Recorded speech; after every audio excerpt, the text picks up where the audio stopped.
Hello everyone, it's Mortgage Mel and it's time for today's Mortgage Minute.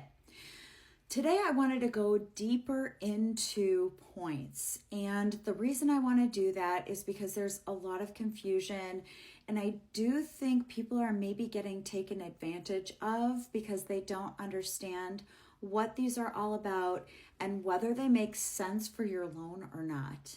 Okay? So I'm going to give you an example, and the first example is something that came from a different lender for somebody that I was also working with. So this is when she is now comparing prices. She has an accepted offer, and she's saying that this other lender had a lower rate. So I had her at 6.875 for reference, but with no points. She had 6.625 with this other lender and asked if I could get closer to that price. So I asked to see what the lender was sending her. And I'm going to put it right here. So if you look at this one, the loan amount actually ended up changing. So at that time, it was $210,000. It was for 30-year fixed, and the financing type was conventional. She had an interest rate of 6.625 with an expiration date of July 3rd. But if you look to the right where it is yellow, discount points 1.316% at a cost of $27.63.60. Customer had no idea what discount points were. She thought it was money that they were giving her off on the loan, and not that, in fact, they were adding additional money to her closing costs. So I explained it to her, and we went a little bit deeper.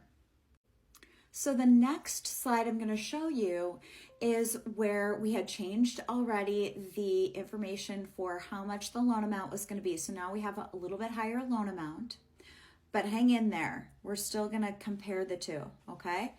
So at $288,000, we have an interest rate of 6.625, and we're comparing it side by side to 6.875, but with no points for either one, just looking at the difference between the monthly payment for one and the other. So in one case, we're paying $1891.95, and in the other case, we're paying $1844.10. So in this case, the competitor had the customer paying $27.63.60 or 1.316 points to get that lower amount, albeit it was a lower loan amount. So the point amount would be slightly different. But let's just take that. Let's just say the difference is 6.875 and 6.625, and we're looking at this. We have a $47.75 per month difference.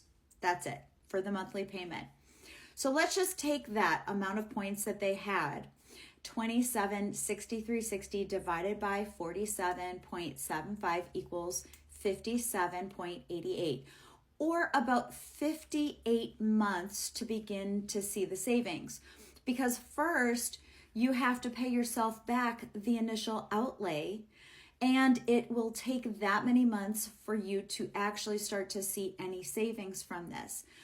That's almost 5 years. Is this the best thing for the customer?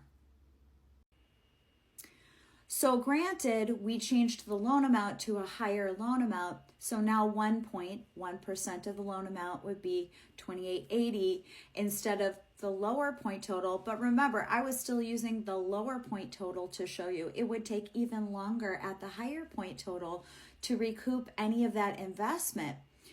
By then, I'm sure the market would have changed. We could have done a no-cost refinance.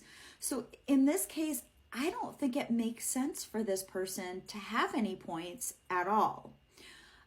It only makes sense to have points in your mortgage if you're going to be keeping that for the long haul and you don't think rates are going down anytime soon. And I mean for the long haul.